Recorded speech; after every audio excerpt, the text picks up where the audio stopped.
ओम गंग गणपतये नमो नमः। संक्षिप्त से पुराण रुद्र संहिता 2। दक्ष की 60 कन्याओं का विवाह।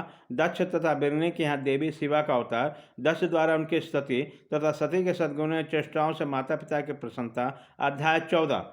ब्रह्मा जी कहते हैं, देवर्षि, इस समय दक्ष की इस बर्ताव को जानकर मैं भी वहां पहुंचा और पूर्ववत उन्हें शांत करने की संतावना देने लगा। तुम्हारी प्रसन्नता को बढ़ाते हुए मैंने दक्ष के साथ तुम्हारा सुंदर स्नेहपूर्वक संबंध स्थापित कराया। तुम मेरे पुत्र हो, मुनियों में श्रेष्ठ, संपूर्ण देवताओं के प्रिय हो, अतः बड़े प्रेम से तुम्हें आश्वासन देकर मैं फिर अपने स्थान पर आ गया। तदंतर प्रजापति दक्ष ने मेरे अनुनय के अनुसार अपनी पत्नी के गर्भ से 60 सुंदरी की कन्याओं का जन्म दिया और आलस्य से होकर धर्म आदि उन सबका विवाह कर दिया। मुनीश्वर, मैं उसी प्रसंग को बड़े प्रेम से कर रहा हूँ, तुम सुनो। मुनि दक्ष ने अपनी 10 कन्याओं को विधिपूर्वक धर्म ब्याह दी, 13 कन्याएं कश्यप मुनि को दे दिया और 27 कन्याओं का विवाह चंद्रमा के साथ कर दिया। भूत या ब्रह्मपुत्र अंगिरा तथा कृष्णों को उन 2 कन्या दी। शेष 4 कन्याओं के विवाह तार्क्ष या अरिष्ट नेमी के साथ कर दिया। इन सबकी संतान परंपराओं से तीनों लोग भरे पड़े हैं, अतः विस्तार भय से उनका वर्णन नहीं किया जा सकता। कुछ लोग शिवा या सती को दक्ष को जेठ पुत्री कहते हैं, दूसरे लोग उनको मझी पुत्री कहते हैं तथा कुछ अन्य लोग सबसे छोटी पुत्री मानते हैं। कल भेद से तीनों मत ठीक है। पुत्र और पुत्रियों को उत्पत्ति के पश्चात पत्नी सहित प्रजापति दक्ष ने बड़े प्रेम से जगदम्बिका का ध्यान किया। साथ ही गदगद भानी से प्रेम पूर्वक उनकी स्तुति की। बारंबार अजली बांधकर नमस्कार करके विनीत भाव से देवी को मस्तक झुकाते। इससे देवी शिवा संतुष्ट हुई और उन्होंने अपने प्रण की पूर्ति के लिए मन ही मन विचार कर लिया, अब मैं बोलने के गर्भ से अवतार लूँ। ऐसा विचार करके वो जगदम्बा दक्ष के हृदय में निवास करने लगे। मुनि श्रेष्ठ, उसी समय दक्ष बड़ी शोभा पाने लगे। फिर उत्तम मुहूर्त देखकर दक्ष ने अपनी पत्नी में प्रसन्नतापूर्वक गर्भाधान किया। तब दयालु शिवा दक्ष पत्नी के चित्त में निवास करने लगे। उनके गर्भधारण से सभी चिन्ह प्रकट हो गए। तात उसी अवस्था में बिरनी की शोभा बढ़ गई और उनके चित्त में अधिक हर्ष छा गया। भगवती शिवा के निवास के प्रभाव से बिरनी महामंगल रूपिणी हो गई। दक्ष ने अपने कुल संप्रदाय, वेद ज्ञान और हार्दिक उत्साह के कारण प्रसन्नतापूर्वक पुनः पुष्पन और संस्कार संबंधी श्रेष्ठ क्रियाएं संपन्न की। उन्हीं कर्मों के अनुष्ठान के समय महान उत्सव हुआ। प्रजापति ने ब्राह्मणों को उसकी इच्छा के अनुसार धन दिया।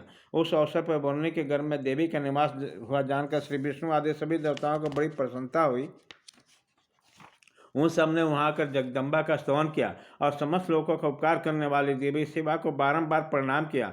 वे सभी देवता प्रसन्नचित होकर दक्ष प्रजापति और बिरनी की भूरी भूरी प्रशंसा करके अपने अपने स्थान को लौट गए।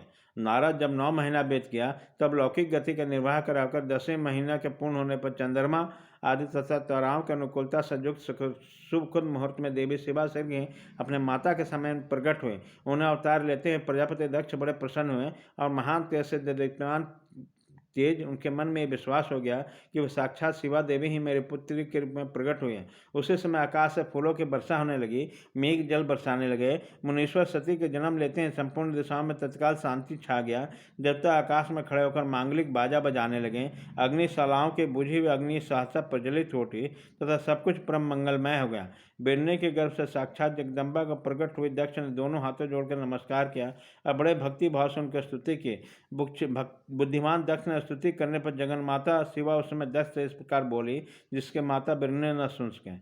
देवी बोली, प्रजापति, तुमने पहले पुत्री रूप को प्राप्त करने के लिए मेरी आराधना की, तुम्हारा मनोरथ आज सिद्ध हो गया। अब तुम तपस्या के फल को ग्रहण करो। उसी समय दक्ष ने ऐसा कहकर देवी ने अपने माया से शिशु रूप धारण कर लिया और शैशव भाव से प्रकट होने लगी। वह रोने लगे। उस बालिका का रोदन सुनकर सभी स्त्रियां उदासियां बड़े वेग से प्रसन्नतापूर्वक वहां आ पहुंचे। अक्षिणी की भी पुत्री का अलौकिक रूप देखकर उन सभी स्त्रियों को बड़ा हर्ष हुआ। नगर के सब लोग उसी समय जय जयकार करने लगे। गीत तथा वादनों का बड़े भारी उत्सव होने लगा। पुत्री का मनोहर मुख देखकर सबको बड़ी प्रसन्नता हुई। दक्ष ने वैदिक कुलोचित आधार का विधिपूर्वक अनुष्ठान किया, ब्राह्मणों को दान किया, दूसरों को भी धन बांटा। सब यथोचित गान और नृत्य होने लगे। भांति भांति के मंगल कृत्यों के साथ बहुत से बाजे बजने लगे। उसी समय दक्ष ने समस्त सद्गुणों के सत्ता से प्रकाशित होने वाली उस पुत्री का नाम प्रसन्नतापूर्वक उमा रखा। तदनंतर संसार में सब और से उनके और भी नाम प्रचलित हो गए। वो सबके सब महान मंगलदायक, विशेषतः समस्त दुखों का नाश करने वाले, बिरनी और महात्मा दक्ष उस पुत्री का पालन करने लगे। वह शुक्ल पक्ष के चंद्रमा के समान दिनों दिन बढ़ने लगे। द्विज श्रेष्ठ बाल्यावस्था में भी समस्त उत्तमोत्तम गुण तथा उस तरह प्रवेश करने लगे जैसे शुक्ल पक्ष के बाल चंद्रमा में भी समस्त मनोहारानी कलाएं प्रविष्ट हो जाती हैं।